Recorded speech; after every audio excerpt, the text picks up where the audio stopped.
Fa isan'ny mbola mitarika resabe hatrany kosa ny mikasika ny fanalana ny fitakina ny fanalana ny Prime Ministre Jean-Omer Beriziky. Prime Ministre iraisana Andriamatoa Jean-Omer Beriziky ka tsy azo atao ny manala azy fotsiny amin'izao hoy ny fanazavan'Andriamatoa Maurice Beranto filohan'ny antoko politika FIDEM no sady mpanolotsaina ny Prime Ministre ihany koa nanome ny heviny momba ny raharaham-pirenena ihany koa moa ny tenany. Arahantsika ny andianjeny.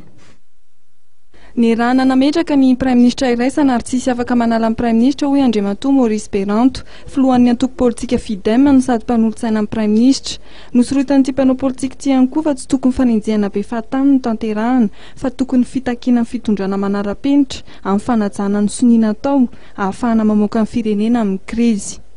Rehefa miteny ianao hoe azo atao ve manala azy amiko koa Premier Ministre io Premier Ministre de consensus io ary ny rahany rehetra nametraka ny rehetra teneniko zany na ny malagasy na ny communauté internationale tsy hitako mihitsy zany fomba mety anasorona ny Premier Ministre io raha tsy hoe coup d'état anga tsy misy olona mahazo magnala ny Premier Ministre eto evidravona fotsiny ankoatran'izay na ho anao coup d'état zavatra hafa ndray zay nefa zany coup d'état zany sarotra amiko rehetrarehetra hoe mbola misy olona vitanao an'izany eto Madagasikara androany. Ny antony na nitafika ary nefa zay tokony havitan'izany iarahantsika malala ny toerana misy azy androany. Za zany sanganena ohatra ka eritreritra hoe mety asorona tokoa io Premier Ministre io. Iray amin'ireo mpanao politika nilaza ny fahavinoana niatrika ny fifidianana filoham-pirenena izay ho tanterahana amin'ity taona 2024 ity Andriamatoa Maurice Beranto ary manana ny ambarana izy mikasika ny fikarakarana fifidianana. Ho azy dia manaiky ny anatotosana ny fifidianana amin'ity taona ity ny FIDEM saingy notsipihany fa tokony hisy ny fandamina tanterahana ao anatin'ny tetezamita ahafahana manomana repoblika mari-potitra.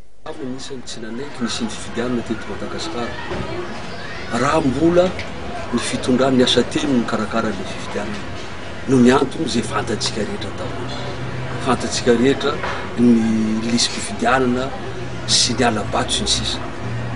Rehefa nitsangana kosa ny communauté internationale napetraka amin'ny senita nandeha mitokony ho izy ny fizotra-ny raha mikasika ny fifidianana teo dia nanaiky sady koa zadino fa betsaka ny zavatra nandramana telo zay nandramana ho satria tsy tonga lafatra daholo.